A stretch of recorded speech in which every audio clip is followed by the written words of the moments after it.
Welcome to Windy Night Stories. Tonight's story is one by Shirley Jackson, called Paranoia. Mr. Heller in Beresford, pleasantly tired after a good day at the office, still almost clean-shaven after 8 hours, his pants still neatly pressed, pleased with himself particularly for remembering, stepped out of the candy shop with a great box under his arm and started briskly for the corner. There were 20 small-sized gray suits like Mr. Beresford's on every New York block, 50 men still clean-shaven and pressed after a day in an air-cooled office, 100 small men, perhaps, pleased with themselves for remembering their wives' birthdays. Mr. Beresford was going to take his wife out for dinner, he decided, going to see if he could get last-minute tickets to a show, taking his wife candy. It had been an exceptionally good day altogether, and Mr. Beresford walked along swiftly, humming musically to himself. He stopped on the corner, wondering whether he should save more time by taking a bus or by trying to catch a taxi in the crowd. It was a long trip downtown, and Mr. Beresford ordinarily enjoyed the quiet half-hour on top of the Fifth Avenue bus, perhaps reading his paper. He disliked the subway intensely, and found the public display and violent exercise necessary to catch a taxi usually more than he was equal to. However, tonight he had spent a lot of time waiting in line in the candy store to get his wife's favorite chocolates, and if he was going to get home before dinner was on the table, he really had to hurry a little. Mr. Beresford went a few steps into the street, waited a taxi, said "taxi" in a voice that went helplessly into a falsetto, and slunk back, abashed, to the sidewalk while the taxi went by uncomprehending. A man in a light hat stepped next to Mr. Beresford on the sidewalk, and for a minute, in the middle of the crowd, he stared at Mr. Beresford, and Mr. Beresford stared at him as people sometimes do without caring particularly what they see. What Mr. Beresford saw was a thin face under a light hat, a small mustache, a coat collar turned up. Funny-looking guy, Mr. Beresford thought, lightly touching his own clean-shaven lip. Perhaps the man thought Mr. Beresford's almost unconscious gesture was offensive. At any rate, he frowned and looked Mr. Beresford up and down before he turned away. Ugly customer, Mr. Beresford thought. The Fifth Avenue bus Mr. Beresford usually took came slipping up to the corner, and Mr. Beresford, pleased not to worry about a taxi, started for the stop. He had reached out his hand to take the rail inside the bus door when he was roughly elbowed aside and the ugly customer in the light hat shoved on ahead of him. Mr. Beresford muttered and started to follow, but the bus door closed on the packed crowd inside, and the last thing Mr. Beresford saw as the bus went off down the street was the man in the light hat grinning at him from inside the door. There's a dirty trick, Mr. Beresford told himself, settling his shoulders irritably in his coat. Still under the influence of his annoyance, he ran a few steps out into the street and waved again at a taxi, not trusting his voice, and was almost run down by a delivery truck. As Mr. Beresford skidded back to the sidewalk, the truck driver leaned out and yelled something unrecognizable at Mr. Beresford, and when Mr. Beresford saw the people around him on the corner laughing, he decided to start walking downtown. In 2 blocks he would reach another bus stop, a good corner for taxis, and a subway station. Much as Mr. Beresford disliked the subway, he might still have to take it to get home in any sort of time. Walking downtown, his candy box under his arm, his gray suit almost unaffected by the crush on the corner, Mr. Beresford decided to swallow his annoyance and remember that it was his wife's birthday. He began to hum again as he walked. He watched the people as he walked along, his perspective sharpened by being a man who had just succeeded in forgetting an annoyance. Surely the girl in the very high-heeled shoes, coming toward him with a frown on her face, was not so able to put herself above petty trifles, or maybe she was frowning because of the shoes. The old lady and man looking at the shop windows were quarreling. The funny-looking guy in the light hat, coming quickly through the crowd, looked as though he hated someone. The funny-looking guy in the light hat. Mr. Beresford turned clean around in the walking line of people and watched the man in the light hat turn abruptly and start walking downtown about 10 feet in back of Mr. Beresford. "What do you know about that?" Mr. Beresford marveled, and began to walk a little more quickly. Probably got off the bus for some reason. Wrong bus, maybe. Then why would he start walking uptown instead of catching another bus where he was? Mr. Beresford shrugged and passed 2 girls walking together and talking both at once. Halfway from the corner he wanted, Mr. Beresford realized with a sort of sick shock that the man in the light hat was at his elbow, walking steadily along next to him. Mr. Beresford turned his head the other way and slowed his step. The other man slowed down as well, without looking at Mr. Beresford. Nonsense, Mr. Beresford thought, without troubling to work it out any further than that. He settled his candy box firmly under his arm and cut abruptly across the uptown line of people and into a shop. A souvenir and notion shop, he realized as he came through the door. There were a few people inside, a woman and a little girl, a sailor, and Mr. Beresford retired to the far end of the counter and began to fuss with an elaborate cigarette box on which was written, "Souvenir of New York City," with the Trilon and the Perisphere painted beneath. "Isn't this cute?" the mother said to the little girl, and they both began to laugh enormously over the match holder made in the form of a toilet. The matches were to go in the bowl, and on the cover, Mr. Beresford could see, were the Trilon and the Perisphere, with "Souvenir of New York" written above. The man in the light hat came into the shop, and Mr. Beresford turned his back and busied himself picking up one thing after another from the counter. With half his mind he was trying to find something that did not say "Souvenir of New York City," and with the other half of his mind he was wondering about the man in the light hat. The question of what the man in the light hat wanted was immediately subordinate to the question of whom he wanted. If his light-hatted designs were against Mr. Beresford, they must be nefarious. Else why had he not announced them before now? The thought of accosting the man and demanding his purpose crossed Mr. Beresford's mind fleetingly, and was succeeded, as always in equivocal situation, by Mr. Beresford's vivid recollection of his own small size and innate cautiousness. Best, Mr. Beresford decided, to avoid this man. Thinking this, Mr. Beresford walked steadily toward the door of the shop, intending to pass the man in the light hat and go out and catch his bus home. He had not quite reached the man in the light hat when the shop's clerk came round the end of the corner and met Mr. Beresford with a genial smile and a vehement, "See anything you like, mister?" "Not tonight, thanks," Mr. Beresford said, moving left to avoid the clerk. But the clerk moved likewise and said, "Got some nice things you didn't look at." "No thanks," Mr. Beresford said, trying to make his tenor voice firm. "Take a look," the clerk insisted. This was unusually persistent even for such a clerk. Mr. Beresford looked up and saw the man in the light hat on his right bearing down on him.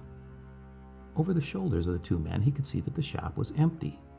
The street looked very far away, and the people passing in either direction looked smaller and smaller. Mr. Beresford realized that he was being forced to step backwards as the two men advanced on him. "Easy does it," the man in the light hat said to the clerk. They continued to move forward slowly. "See here now," Mr. Beresford said with the ineffectuality of the ordinary man caught in such a crisis. He still clutched his box of candy under his arm. "See here," he said, feeling the solid weight of the wall behind him. "Ready?" the man in the light hat said. The two men tensed, and Mr. Beresford, with a wild yell, broke between them and ran for the door. He heard a sound more like a snarl than anything else behind him and the feet coming after him. "I'm safe on the street," Mr. Beresford thought as he went through the door into the line of people. "As long as there are lots of people, they can't do anything to me." He looked back, walking downtown between a fat woman with many packages and a girl and boy leaning on each other's shoulders, and he saw the clerk standing in the doorway of the shop looking after him. The man in the light hat was not in sight. Mr. Beresford shifted the box of candy so that his right arm was free and thought, "Perfectly silly. It's still broad daylight. How they ever hoped to get away with it." The man in the light hat was on the corner ahead, waiting. Mr. Beresford hesitated in his walk and then thought, "It's preposterous, all these people watching." He walked boldly down the street. The man in the light hat was not even watching him, but was leaning calmly against the building, lighting a cigarette. Mr. Beresford reached the corner, darted quickly into the street, and yelled boisterously, "Taxi!" in a great voice he had never suspected he possessed until now. A taxi stopped as though not daring to disregard that great shout, and Mr. Beresford moved gratefully toward it.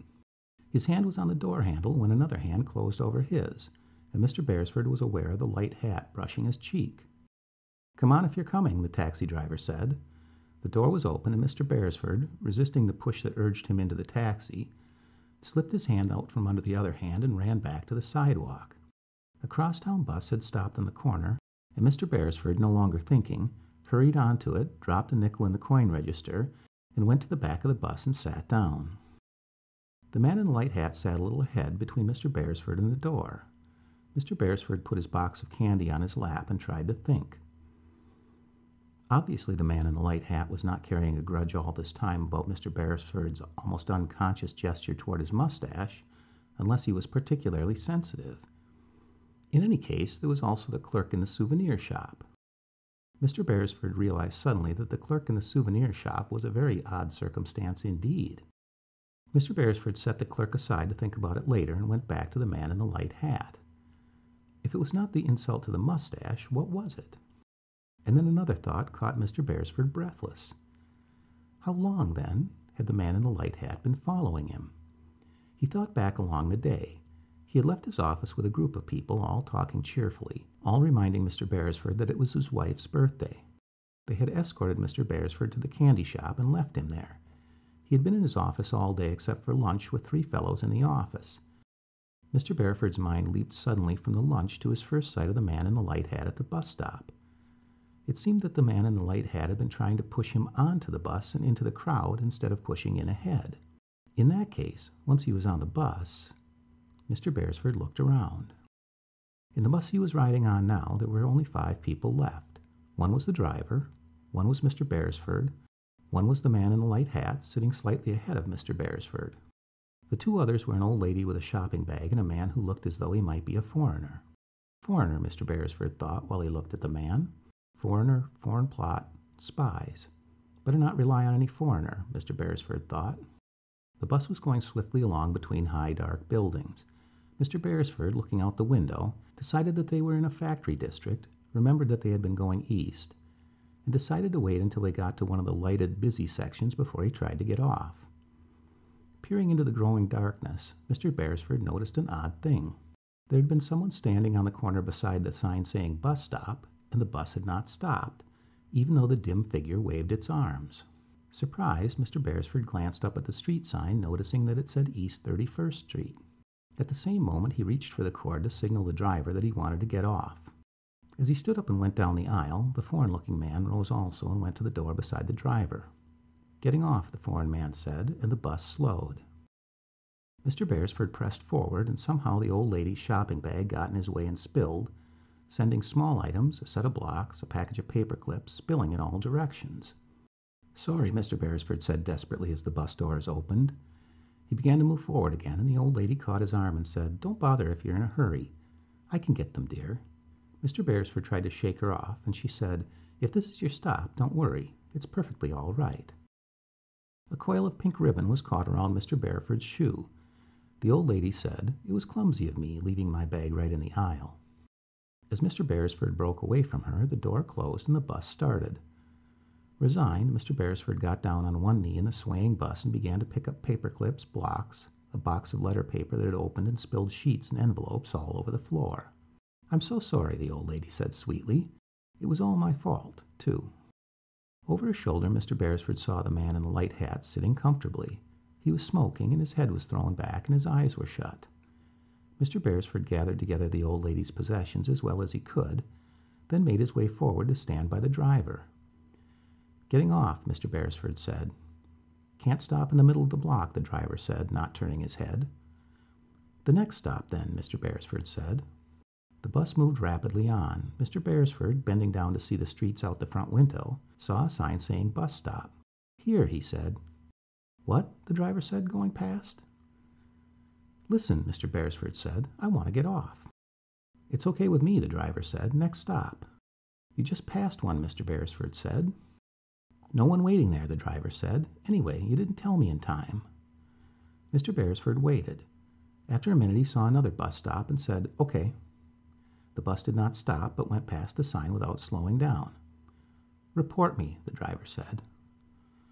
"Listen now," Mr. Beresford said, and the driver turned one eye up at him. He seemed to be amused. "Report me," the driver said. "My number's right there on the card." "If you don't stop at the next stop," Mr. Beresford said, "I shall smash the glass in the door and shout for help." "With what?" the driver said. "That box of candy?" How do you know it's a—" Mr. Beresford said before he realized if he got into a conversation he would miss the next bus stop. It had not occurred to him that he could get off anywhere except at a bus stop. He saw lights ahead, and at the same time the bus slowed down, and Mr. Beresford, looking quickly back, saw the man in the light hat stretch and get up. The bus pulled to a stop in front of a bus sign. there was a group of stores. "Okay," the bus driver said to Mr. Beresford. "You were so anxious to get off." The man in the light hat got off at the rear door. Mr. Beresford, standing by the open front door, hesitated and said, "I guess I'll stay on for a while." "Last stop," the bus driver said. "Everybody off." He looked sardonically up at Mr. Beresford. "Report me if you want to," he said. "My number's right on that card there." Mr. Beresford got off and went directly up to the man in the light hat, standing on the sidewalk. "This is perfectly ridiculous," he said emphatically. "I don't understand any of it, and I want you to know that the first policeman I see—" He stopped when he realized that the man in the light hat was looking not at him, but bored and fixedly over his shoulder. Mr. Beresford turned and saw a policeman standing on the corner. "Just you wait," he said to the man in the light hat, and started for the policeman. Halfway to the policeman, he began to wonder again. What did he have to report? A bus driver who would not stop when directed to? A clerk in a souvenir shop who cornered customers? A mysterious man in a light hat? And why?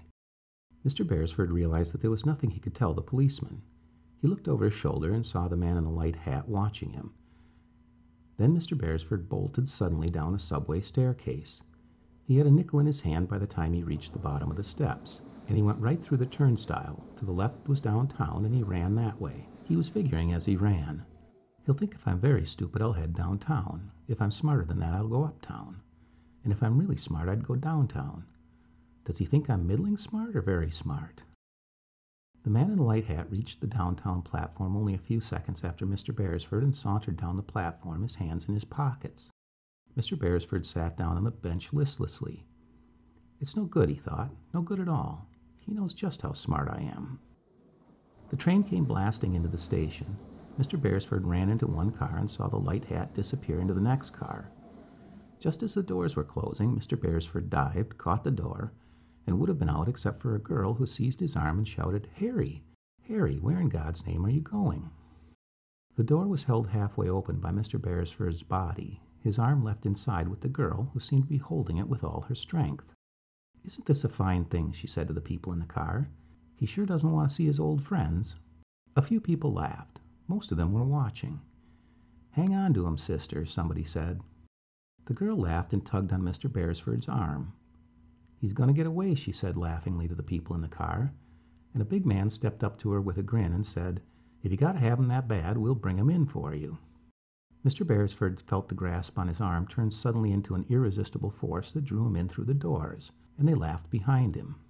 Everyone in the car was laughing at him by now, and the big man said, "That ain't no way to treat a lady, chum." Mr. Beresford looked around for the girl, but she had melted into the crowd somewhere, and the train was moving. After a minute, the people in the car stopped looking at him, and Mr. Beresford smoothed his coat and found that his box of candy was still intact. The subway train was going downtown. Mr. Beresford, who was now racking his brain for detective tricks, for mystery story dodges, thought of one that seemed foolproof. He stayed docilely on the train as it went downtown and got a seat at 23rd Street. At 14th he got off, the light hat following, and went up the stairs and into the street. As he had expected, the large department store ahead of him advertised "Open till 9 tonight," and the doors swung wide, back and forth, with people going constantly in and out. Mr. Beresford went in. The store bewildered him at first. Counters stretching away in all directions, the lights much brighter than anywhere else, the voices clamoring. Mr. Beresford moved slowly along beside the counter. It was stockings first, thin and tan and black and gauzy, and then it was handbags, piles on sale, neat solitary ones in the cases, and then it was medical supplies, with huge, almost human figures wearing obscene trusses, standing right there on the counter, and people coming embarrassedly to buy. Mr. Beresford turned the corner and came to a counter of odds and ends. Scarves too cheap to be at the scarf counter, postcards, a bin marked any item 25 cents, dark glasses. Uncomfortably, Mr. Beresford bought a pair of dark glasses and put them on. He went out of the store at an entrance far away from the one he had used to come in. He could have chosen any of 8 or 9 entrances, but this seemed complicated enough. There was no sign of the light hat. No one tried to hinder Mr. Beresford as he stepped up to the taxi stand, and although he debated taking the second or third car, he finally took the one in front and gave his home address. He reached his apartment building without mishap, and stole cautiously out of the taxi and into the lobby. There was no light hat, no odd person watching for Mr. Beresford. In the elevator, alone, with no one to see which floor button he pushed, Mr. Beresford took a long breath and began to wonder if he had dreamed his wild trip home. He rang his apartment bell and waited. Then his wife came to the door, and Mr. Beresford, suddenly tired out, went into his home. "You're terribly late, darling," his wife said affectionately, and then, "But what's the matter?" He looked at her. She was wearing her blue dress, and that meant she knew it was her birthday and expected him to take her out. He handed her the box of candy limply, and she took it, hardly noticing it in her anxiety over him. "What on earth has happened?" she asked. "Darling, come in here and sit down. You look terrible." He let her lead him into the living room, into his own chair where it was comfortable, and he lay back. "Is there something wrong?" she was asking anxiously, fussing over him, loosening his tie, smoothing his hair. "Are you sick?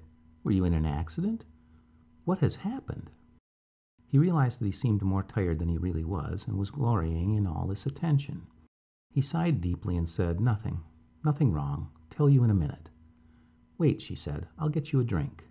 He put his head back against the soft chair as she went out.